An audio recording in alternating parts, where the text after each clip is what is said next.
Hi there, I'm Patch, and you'll be reading with me today. Today we're going to be reading Night Shift by Stephen King. Did you know that Night Shift is actually a series of short stories? Is everybody ready?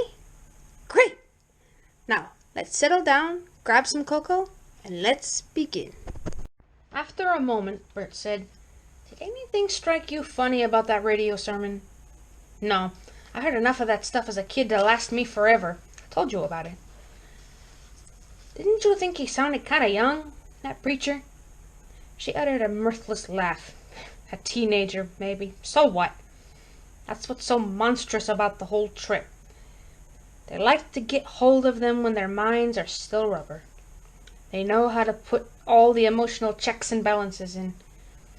You should have been at some of the tent meetings my mother and father dragged me to. Some of the ones I was saved at. Let's see. There was baby Hortense, the singing marvel. She was 8. She'd come on and sing Leaning on the Everlasting Arms, while her daddy passed the plate, telling everybody to dig deep now, let's not let this little child of God down. Then there was Norman Staunton. He used to preach hellfire and brimstone in this little Lord Fauntleroy suit with short pants. He was only 7. She nodded at his look of unbelief. They weren't the only two either. There were plenty of them on the circuit. They were good draws. She spat the word. Ruby Stampnell. She was a 10-year-old faith healer.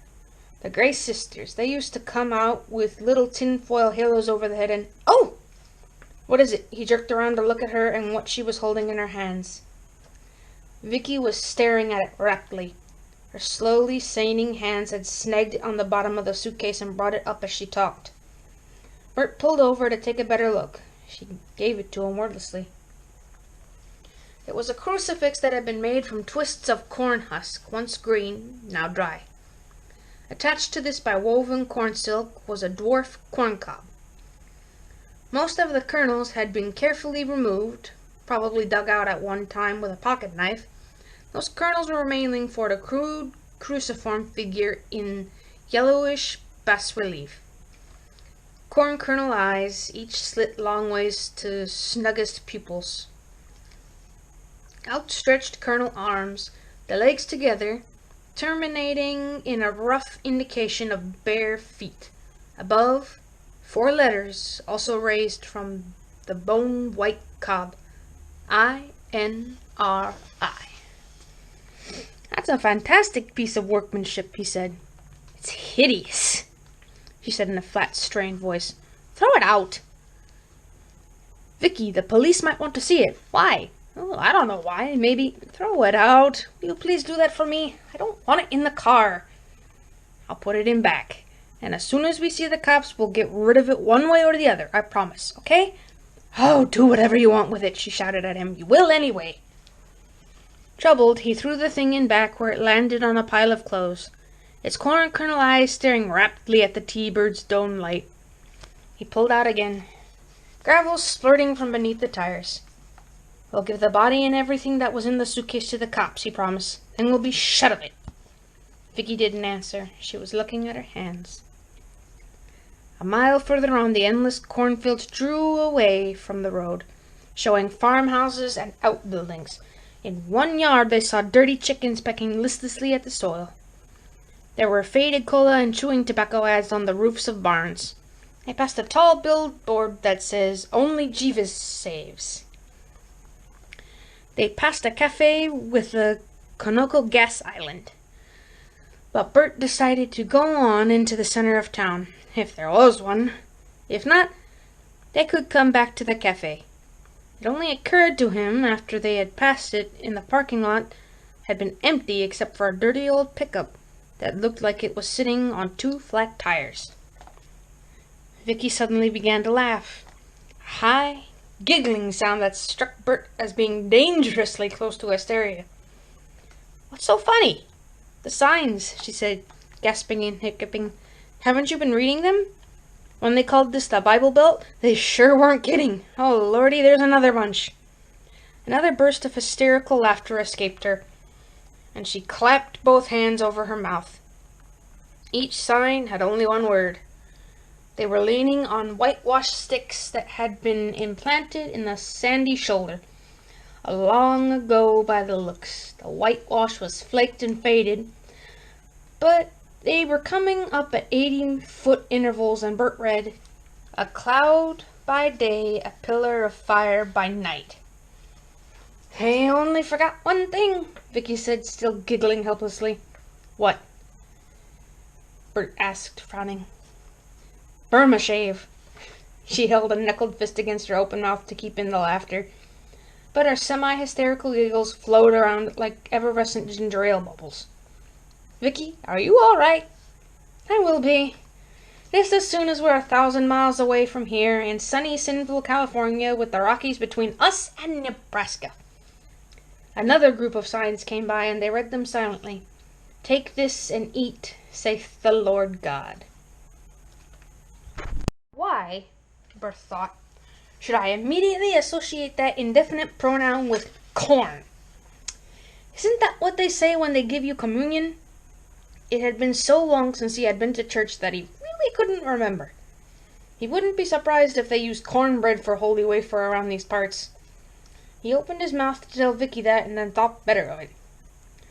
They breasted a gentle rise, and there was Gatlin below them, all 3 blocks of it, like a set from a movie around the Depression. "There'll be a constable," Bert said, and wondered why the sight of that hick one-timetable town dozing in the sun should have brought a lump of dread into his throat. They passed a speed sign proclaiming that no more than 30 was now in order, and another sign, rust-flecked, which said, "You are now entering Gatlin, nicest little town in Nebraska, or anywhere else. Population, 5,431.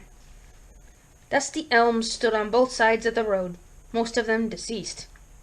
They passed the Gatling lumber yard and a 76 gas station, where the price signs swung up slowly in a hot noon breeze.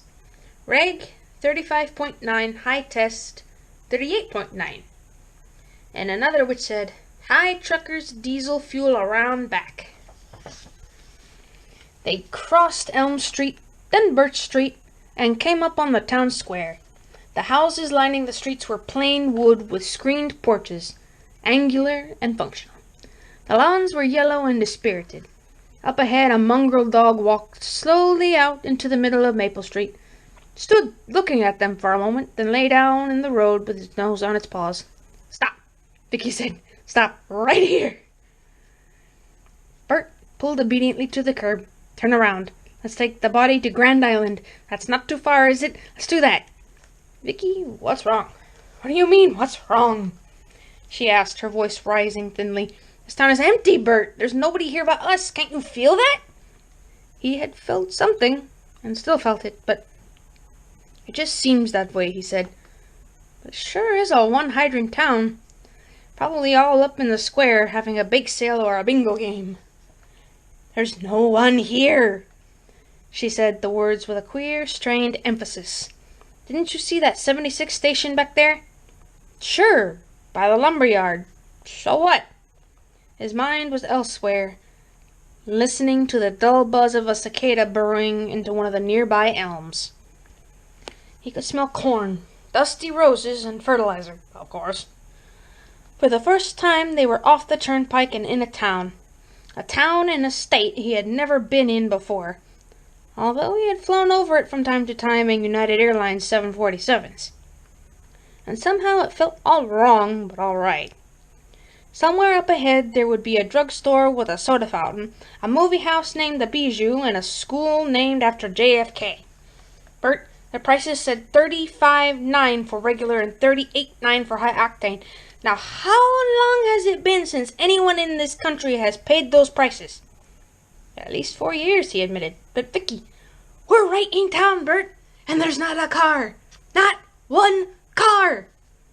Grand Island is 70 miles away. It would look funny if we took him there." "I don't care. Look, let's just drive up to the courthouse and—" "No! There, damn it, there. Why, our marriage is falling apart in a nutshell." "No, I won't. No, sir. And furthermore, I'll hold my breath till I turn blue if you don't let me have my way." "Vicky, he said. "I want to get out of here, Bert." "Vicky, listen to me. Turn around. Let's go. Vicky, will you stop a minute?" "I'll stop when we're driving the other way. Now let's go." "We have a dead child in the trunk of our car," he roared at her, and took a distinct pleasure at the way she flinched, the way her face crumbled. In a slightly lower voice he went on. "His throat was cut, and he was shoved out into the road, and I ran him over. Now I'm going to drive up to the courthouse, or whatever they have here, and I'm going to report it. If you want to start walking back toward the pike, go to it. I'll pick you up. But don't you tell me to turn around and drive 70 miles to Grand Island like we had nothing in the trunk but a bag of garbage. He happens to be some mother's son, and I'm going to report it before whoever killed him gets over the hills and far away." "You bastard," she said, crying. "What am I doing with you?" "I don't know," he said. "I don't know anymore. But the situation can be remedied, Vicky." He pulled away from the curb. The dog lifted its head at the brief squeal of the tires and then lowered to its paws again. They drove the remaining block to the square. At the corner of Main and Pleasant, Main Street split in two. There actually was a town square, a grassy park with a bandstand in the middle. On the other end, where Main Street became one again, there were two official-looking buildings. Bert could make out the lettering on one, Gatling Municipal Center. "That's it," he said. Vicky said nothing. Halfway up the square, Bert pulled over again. They were beside a lunchroom, the Gatling Bar and Grill. "Where are you going?" Vicky asked with alarm as he opened the door. "To find out where everyone is. Sign in the window there says open." "You're not going to leave me here alone." "So come. Who's stopping you?" She unlocked her door and stepped out as he crossed in front of the car. He saw how pale her face was and felt an instant of pity. Hopeless pity. "Do you hear it?" he asked as he joined her. "Hear what?" "That nothing. No cars, no people, no tractors. Nothing." And then, from a block over, they heard the high and joyous laughter of children. "I hear kids," he said. "Don't you?" She looked at him, troubled. He opened the lunchroom door and stepped into dry, antiseptic heat. The floor was dusty. The sheen on the chrome was dull. The wooden plates on the ceiling fans stood still. Empty tables, empty counter stools, but the mirror behind the counter had been shattered and there was something else. In a moment he had it. All the beer taps had been broken off. They lay along the counter like bizarre party favors. Vicky's voice was gay and near to breaking. "Sure, ask anybody. Pardon me, sir, but could you tell me—" "Oh, shut up." His voice was dull and without force. They were standing in a bar of dusty sunlight that fell through the lunchroom's big plate glass window, and again he had the feeling of being watched, and he thought of the boy they had in their trunk, of the high laughter of children. A phrase came back to him for no reason, a legal-sounding phrase, and it began to repeat mystically in his mind. Sight unseen. Sight unseen. Sight unseen. His eyes traveled over the age-yellowed cards thumbtacked up behind the counter. Cheeseburg, 35 cents. World's Best Joe, 10 cents. Strawberry rhubarb pie, 25 cents. Today's special ham and red-eye gravy with mashed pot, 80 cents. How long since he had seen the luncheon room prices like that? Vicky had the answer. "Look at this," she said shrilly. She was pointing at the calendar on the wall. "They've been at that bean supper for 12 years, I guess." She uttered a grinding laugh. He walked over. The picture showed two boys swimming in a pond while a cute little dog carried off their clothes. Below the picture was the legend, "Compliments of Gatlin Lumber and Hardware. You break 'em, we fix 'em." The month on view was August 1964. "I don't understand," he faltered, "but I'm sure—" "You're sure?" she cried hysterically. "Sure you're sure. That's part of your trouble, Bert. You've spent your whole life being sure." He turned back to the door and she came after him. "Where are you going?" "To the municipal center." "Bert, why do you have to be so stubborn? You know something's wrong here. Can't you just admit it?" "I'm not being stubborn. I just want to get shut off of what's in the trunk." They stepped out onto the sidewalk and Bert was struck afresh with the town's silence and the smell of fertilizer. Somehow you never thought of that smell when you buttered an ear and salted it and bit in. Compliments of sun, rain, and all sorts of man-made phosphates, and a good healthy dose of cow shit. But somehow this smell was different from the one he had grown up with in rural upstate New York. You could say whatever you wanted to about organic fertilizer, but there was something almost fragrant about it when the spreader was laying it down in the fields. Not one of your great perfumes, God no. But when the late afternoon spring breeze would pick up and waft it over the freshly turned fields, it was a smell with good associations. It meant winter was over for good. It meant that school doors were going to bang close in 6 weeks or so and spill everyone out into summer. It was a smell tied irrevocably in his mind with other aromas that were perfume. Timothy grass, clover, fresh earth, hollyhocks, dogwood. But they must do something different out here, he thought. The smell was close, but not the same. There was a sickish sweet undertone, almost a death smell. As a medical orderly in Vietnam, he had become well versed in that smell. Vicky was sitting quietly in the car, holding the corn crucifix in her lap and staring at it in a rapt way Bert didn't like. "Put that thing down," he said. "No," she said without looking up. "You play your games and I'll play mine." He put the car in gear and drove up to the corner. A dead stoplight hung overhead, swinging in a faint breeze. To the left was a neat white church. The grass was cut.